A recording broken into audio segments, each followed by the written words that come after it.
এবার দুটি হাত তুলতে হবে সবাইকে। ফলো মি, আমাকে দেখেন, raise your two hands just like this, এভাবে।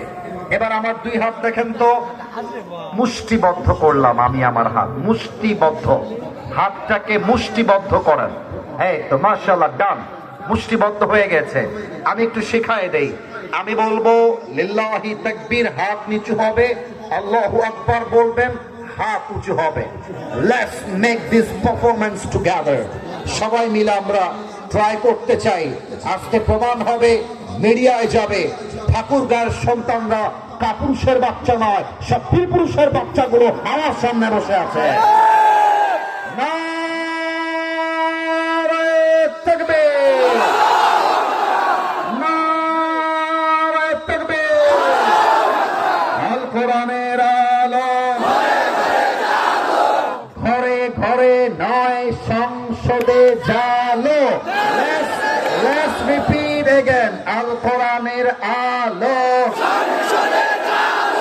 আল হাদিসের আলো, কোরআন হাদিস যেখানে, আর মোলামা যেখানে, ঠাকুরগাঁওবাসী যেখানে, রানী শঙ্করবাসী যেখানে। স্লোগান তো ভাইরাল হয়ে যায় মনে হচ্ছে আজকে। আল্লাহ স্লোগানকে তার সন্তুষ্টির ওয়াসিলা হিসেবে কবুল করে পড়ে সবাই আমিন। আমরা আর কোনো ডান বাম করতে চাই না।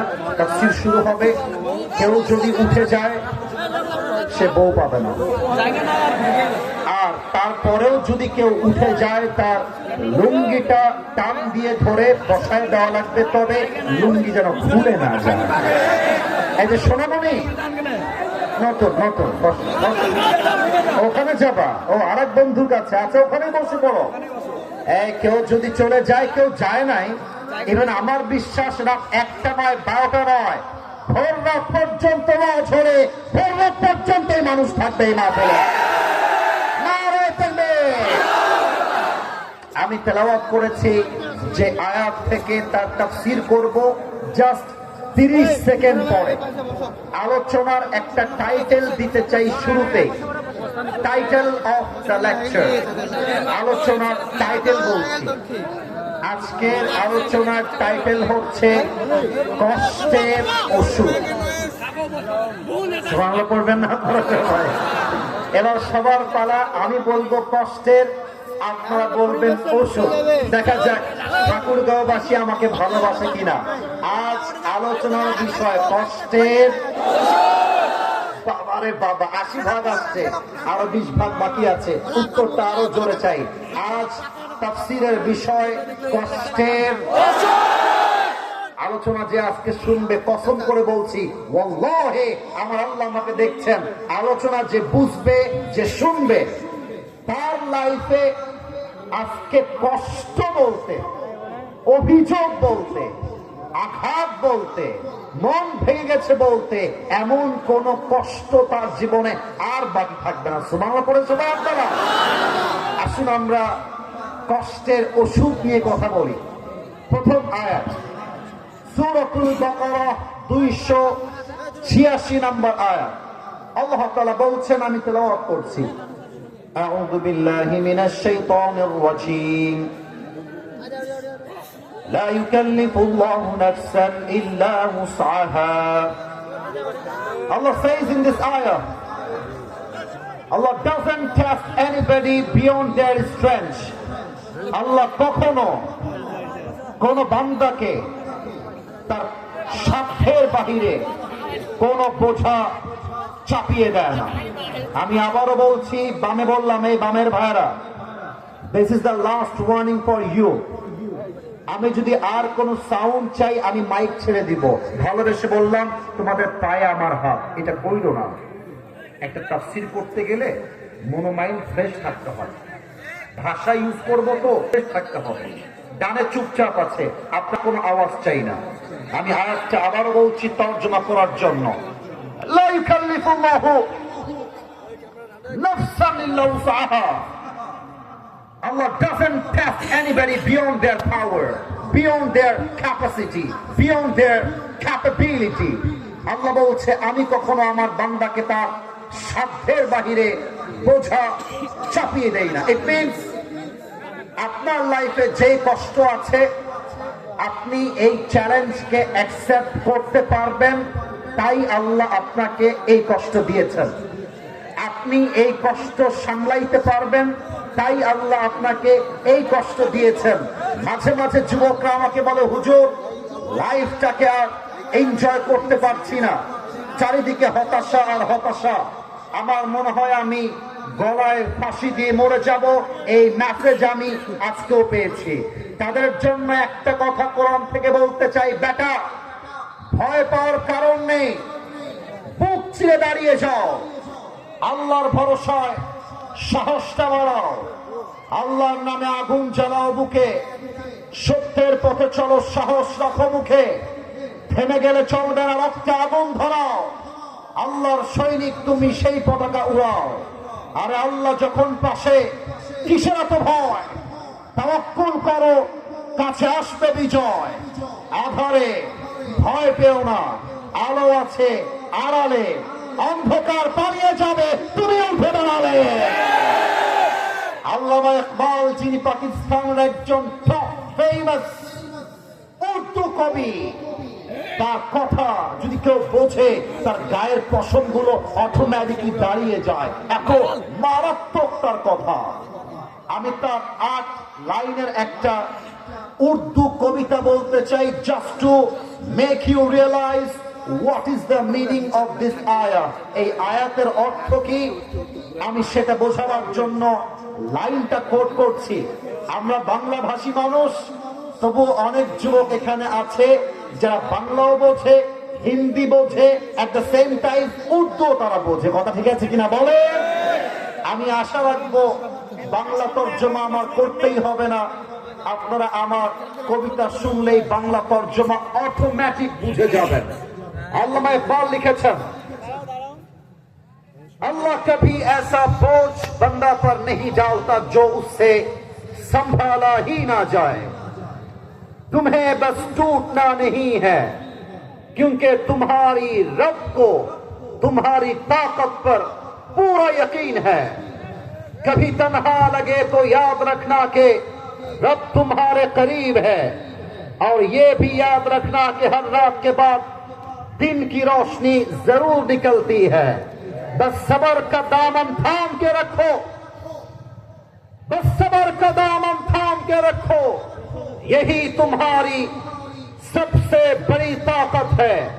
और याद रखो, जो आज टूटा है वो कल तुम्हारे लिए रहमत का वजह जरूर बनेगा। ठीक है? अरे भेंगे पड़ा किछु नहीं, जो आज जीरो है वो तो कल হিরো भी हो सकता है। আমার বোনেরা মাঝে মাঝে টাকা পাইলে বুইরা টাকলার সাথে সরকারি চাকরির জন্য বিএনপিতে বসে যায়। প্রিয় বোন, আমার যুবকটা আজকে জিরো হতে পারে, বাট আগামীকাল আমার যুবকটা অফিসের বস হবে, বুইরা তার স্টাফ হয়ে কাজ করবে। ঠিক না বলো? তাহলে প্রথম কথা, আল্লাহ কখনো বান্দাকে তার কষ্ট তার সাধ্যের বাহিরে চাপিয়ে দেয় না। সুবহানাল্লাহ পড়বেন না তো সবাই? 1 নাম্বার আয়াত। সেকেন্ড আয়াত, আউযু বিল্লাহি মিনাশ শাইতানির রাজীম, ওয়া মান ইয়াতাওয়াক্কাল আলাল্লাহি ফাহুয়া হাসবুহ। Whoever trusts in Allah subhanahu wa ta'ala, Allah is sufficient for him. যে ব্যক্তি সুখে দুঃখে, দেখা যাক আপনারা সুবহানাল্লাহ পড়েন কিনা আমি চেক করতে চাই। আগে আয়াতের তর্জমা বোঝেন। যেই বান্দা সুখে দুঃখে আল্লাহকে ভরসা করে, আল্লাহ বলছে আমি একাই তার জন্য যথেষ্ট হয়ে যাই, তাকে আর কারো প্রয়োজন হয় না। সুবহানাল্লাহ। শেষ আয়াত, তারপরে যাব ব্যাখ্যায়। এই আয়াতের তর্জমা বুঝে নাও, তোমার জীবনে অভিযোগ বলতে আল্লাহি, আল্লাহর কসম করে বলছি, আর কিছুই বাকি থাকবে না। সূরা তাওবা 10 নম্বর পারা, قل لا يصيبنا إلا ما كتب الله لنا, whatever I have decided will must happen. আল্লাহ বলছে বান্দা আমি তোর কপালে যা লিখে রেখেছি তা অবশ্যই হবে, and whatever I have not decided will never happen.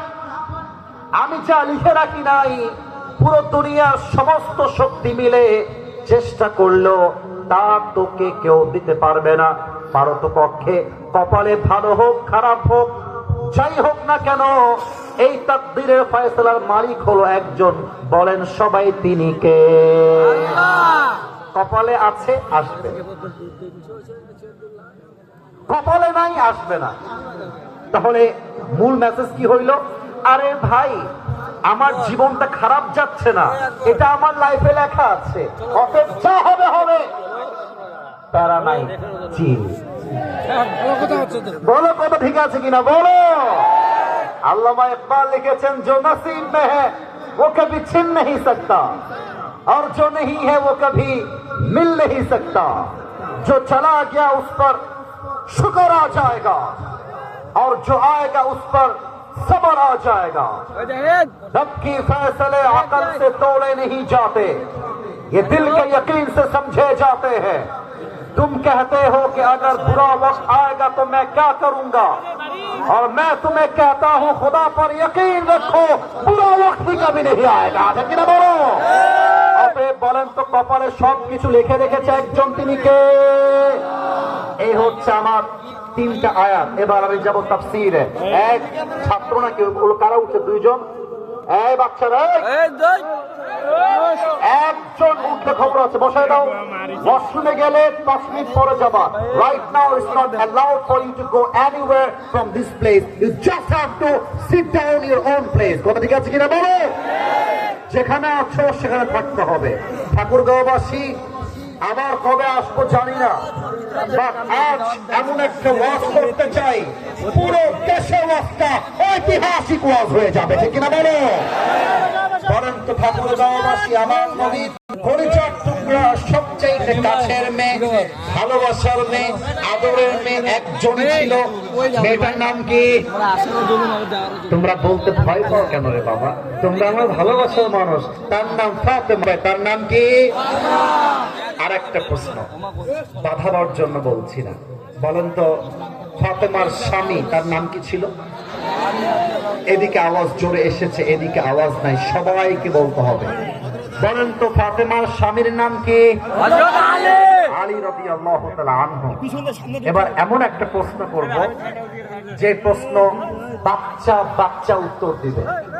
যুবকরা তো পারবেই, বাচ্চারাও পারবে। বলেন তো ফাতেমার গর্ভে দুইজন জান্নাতের সর্দার এসেছিল, এক হচ্ছে হাসান, দুই হচ্ছে হুসেন। Right answer. আরেকবার, এক হচ্ছে হাসান, দুই হচ্ছে হুসেন। দেখেন আলীর তাওয়াক্কুল কাকে বলে, আলীর আল্লাহর উপরে ভরসা কাকে বলে। খন্দকের যুদ্ধে এক কাফের, তার নাম হচ্ছে আমর বিন মারহা। এই হাদিস বলার পূর্বে আমাকে একটু দেখতে হবে, মাইকটা আমি হটাচ্ছি, sorry for this situation, but হাদিসটা বোঝাবো তাই মাইকটা হটাচ্ছি। আমাকে দেখবেন সবাই একবার। আমি যে কোটিটা পরে আছি, কোটি ওয়েস্ট কোট, এটা কি লোহার না কাপড়ের? কাপড়ের। ভাই একটু উত্তর দিলে ভালো হয়, লোহার না কাপড়ের? কাপড়ের। আচ্ছা এবার আমার ডান হাতে দেখেন তো জুব্বার যে হাতাটা, এই যে জুব্বাটা, এটা কি লোহার না কাপড়ের? কাপড়। আচ্ছা এবার মাথাটা দেখেন, এই যে টুপিটা পরে আছি আমার কলিজার টুকরা ঠাকুরগাঁয়ের ভাইরা, এটা কি লোহার টুপি না কাপড়ের টুপি? লোহার না কাপড়ের? কাপড়ের। আমর বিন মারহা যুদ্ধ করতে আসছে, তার পুরো দেহের পোশাকটা হচ্ছে লোহা, মাথার টুপি লোহার টুপি, হাতে বিশাল বড় একটা লম্বা তরবারি।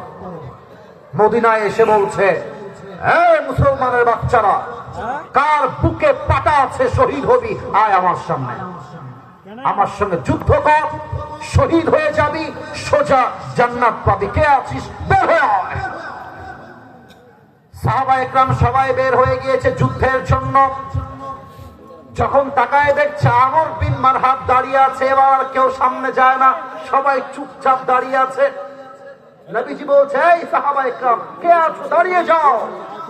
কেউ দাঁড়ায় না। এবার আলী রাদিয়াল্লাহু তাআলা আনহু মাথাটা নিচু, হাতটা উঁচু।